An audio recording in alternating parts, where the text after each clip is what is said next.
Nosotras somos Berta Blanco, Miriam Las Heras, María López e Inaé Santín, y a continuación os vamos a presentar nuestro trabajo de observación. El proceso de socialización y los roles en la etapa de educación infantil. Llegar a la elección de este tema no fue tarea fácil. Realizamos una lluvia de ideas, en la cual surgieron varios temas como por ejemplo, el análisis de dibujos infantiles, pero teníamos limitaciones en cuanto a conocimientos porque no sabíamos suficiente sobre psicología. También pensamos en observar el desarrollo psicomotriz de los alumnos y las alumnas, pero nos dimos cuenta de que solo disponíamos de un mes de prácticas en cada etapa, por ello sería muy difícil observar un avance en el desarrollo, el tiempo nos limitaba. Finalmente nos decantamos por observar y analizar la socialización en infantil, ya que pensamos que obtendríamos mucha más información, puesto que cada una de nosotras estaría en una escuela diferente, con edades distintas. Escola Bressol El Timbal, P1.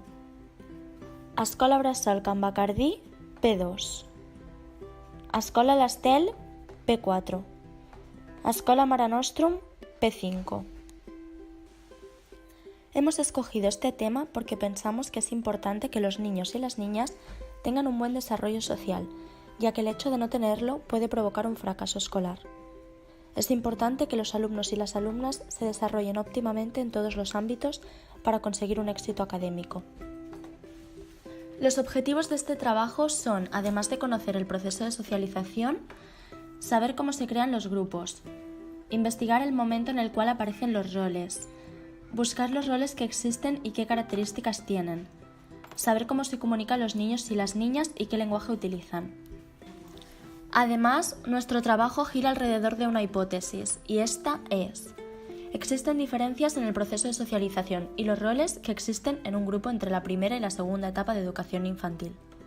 Según Surya, la socialización es un proceso llevado a cabo por el propio individuo y por la sociedad en sí, en el cual intervienen diferentes factores. Se trata de un proceso largo que empieza en la infancia, pero no existe un final, es decir, la vida es un proceso de socialización continuo. Un rol es la función que una persona desempeña en un lugar o en una situación. Los roles que una persona ejerza a lo largo de la vida dependerán de los grupos de los cuales forma parte en cada momento y de las circunstancias en las que el grupo se encuentre. Es decir, las personas podemos desarrollar roles diferentes según los grupos. En cuanto al proceso de realización del trabajo, decidimos realizar una observación sistemática, ya que hemos hecho 4 observaciones de 1 hora. Además, será naturalista, puesto que disponemos de escenarios que no están condicionados por ningún contexto. También ha sido una observación participante, ya que hemos interactuado con los niños y niñas. En cuanto al grado de explicitación, por una parte ha sido abierto, debido a que se lo explicamos a la tutora, pero por otro, encubierto, ya que a los niños y niñas no les daremos una explicación para no influir en su comportamiento.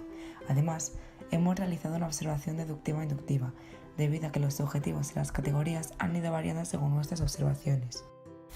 Primero, cada una hizo sus observaciones libremente en su centro escolar. Al llegar a casa, cada una se dedicaba a organizar y clasificar la información que había obtenido en las tablas de notas de campo que habíamos creado anteriormente. Posteriormente, creamos un sistema de categorización y clasificamos la información obtenida en tablas. Luego triangulamos la información e hicimos una puesta en común para crear una única tabla de resultados. Además, representamos gráficamente los ítems más significativos para mostrar las diferencias encontradas entre la primera y la segunda etapa de educación infantil. Algunos de los resultados obtenidos han sido que en la segunda etapa de infantil hay muchas más presencias de roles que en la primera. Además, se muestra que hay más interacción contra más grandes son los niños y las niñas.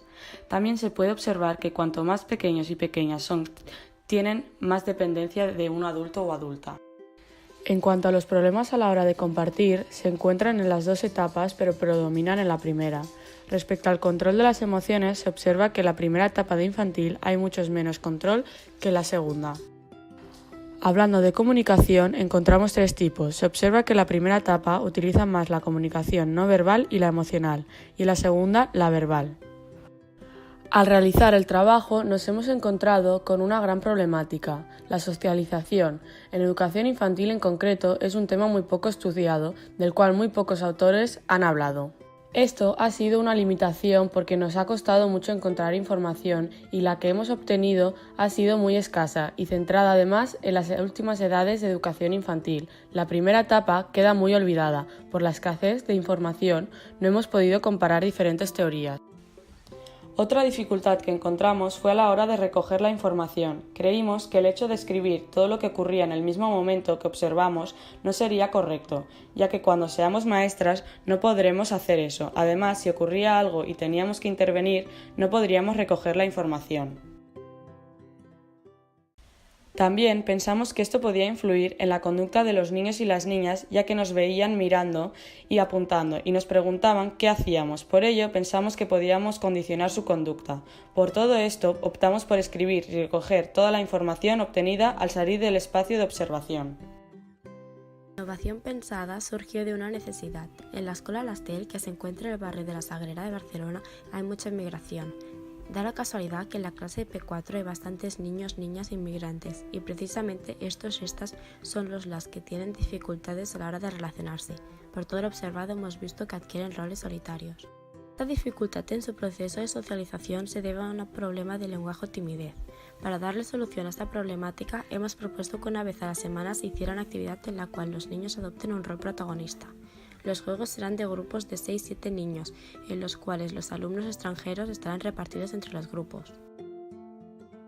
Esto será así para que todos se puedan ayudar entre ellos. Los juegos consistirán en relacionar imagen con palabra, aprendiendo el vocabulario mediante la vía oral. Para crear esta innovación nos hemos inspirado en la asignatura de Teoría y Práctica de la Escuela Inclusiva, ya que nos han enseñado técnicas como los grupos interactivos para fomentar la inclusión en el aula. En conclusión, podemos confirmar que existen grandes diferencias entre el proceso de socialización y los roles que hay en un grupo entre la primera y la segunda etapa de educación infantil. Gracias a la observación realizada, hemos podido observar que en la primera etapa no existen roles ni grupos formados. Con todo lo dicho anteriormente, podemos validar nuestra hipótesis inicial. Las diferencias entre la primera y la segunda etapa que podemos observar en los resultados se deben al proceso de desarrollo madurativo. Creemos que es coherente que empiecen a haber investigaciones sobre este ámbito para mejorar la educación en esta etapa. A nivel personal, realizando este trabajo hemos aprendido la importancia de observar, de hacer una buena observación y analizar minuciosamente cada detalle, puesto que cada detalle es importante, además de aprender a organizarnos y complementarnos trabajando en equipo para obtener un buen resultado final. Nos hemos sentido abrumadas por la gran cantidad de faena que había que hacer, pero el hecho de hacer este trabajo nos ha servido para que en un futuro nos sea más fácil realizar otros trabajos de intensidad parecida como el trabajo de final de grado. Además, hemos aprendido a observar con criterio, cosa que nos puede ser muy útil para nuestro futuro como maestras, ya que la observación es una herramienta clave para nuestra práctica profesional.